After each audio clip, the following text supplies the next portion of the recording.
শিল্পীদের জন্য নিরাপত্তা থাকতে হবে। শিল্পীরা এখানে ভোট দিতে আসছে, সব সেলিব্রিটিরা আসছে। যদি আমাদের সিকিউরিটি না থাকে তাহলে তো একটা রিস্কের ব্যাপার, যে কোনো সময় একটা অকারেন্স হতে পারে, কেউ বোম ফুটাতে পারে বা কিছু একটা অ্যাক্সিডেন্ট হয়ে যেতে পারে। তো এই জন্য একটা নিরাপত্তা হচ্ছে, এটা আমার জন্য, আমি এটাকে শুভকামনা জানাচ্ছি, এটা আমার জন্য ভালোই লাগছে। আপু, এই যে সহশিল্পীদের সাথে দেখা হচ্ছে অনেকদিন পর, কেমন লাগছে? আমার কাছে তো মনে হচ্ছে ঈদের দিনই আজকে। এর আগে যে আমি ঈদ করেছি আমার কাছে মনে হয়নি, মনে হচ্ছে আজকে আমার ঈদের দিন। কারণ আমার যারা কাছের মানুষ বা আমার যারা শিল্পীরা আছে পরিচিত, যারা আমাকে সবসময় সাপোর্ট করে বা আমরা যাদের সাথে কাজ করেছি, সব সেলিব্রিটিদের সাথে দেখা হচ্ছে বা আমাদের কাছের মানুষদের সাথে মনে হচ্ছে যে আজকে আমার ঈদের দিন, একটা পিকনিক ফিল হচ্ছে। আপু, যে প্যানেলটাই জয়ী হোক না কেন, এই প্যানেলের কাছে আপনাদের প্রত্যাশাটা কি থাকবে? অবশ্যই আমি চাই যে যেই প্যানেলই জয়ী হোক বা যারাই আমাদের নেতা বা নেত্রী হোক, আমি অবশ্যই চাই আমাদের শিল্পীদের পাশে দাঁড়াবে। আমাদের শিল্পীদের এই যে একটু আগে আমি বলে দিয়েছি যে আমাদের সুখ দুঃখ, আমাদের প্রবলেমগুলো যেন তারা সবসময় দেখে। আর শিল্পী সমিতির যেটা করণীয়, শিল্পী সমিতির যেটা দায়িত্ব কর্তব্য, তারা যেন এটা অবশ্যই পালন করে। ভবিষ্যতে আপনাকে দেখতে পাবো কিনা শিল্পী সমিতি নির্বাচন? এখনো তেমন কোনো চিন্তা ভাবনা আমার নেই।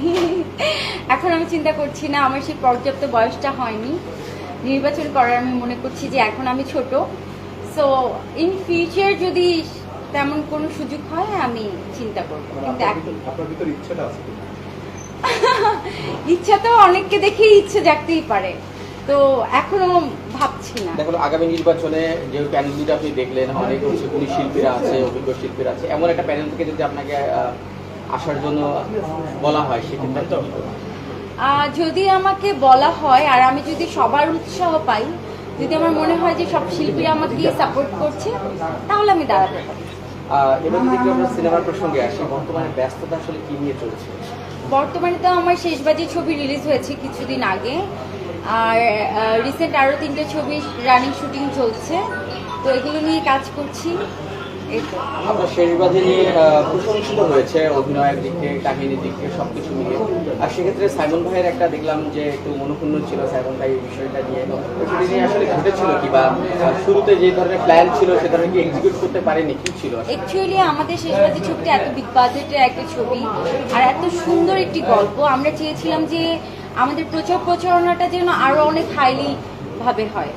তো সাইমনও চেয়েছিল যে তার কেরিয়ারের জন্য একটা টার্নিং পয়েন্ট হবে, আমার কেরিয়ারের জন্য শেষবাজি ছবিটা একটা টার্নিং পয়েন্ট হবে।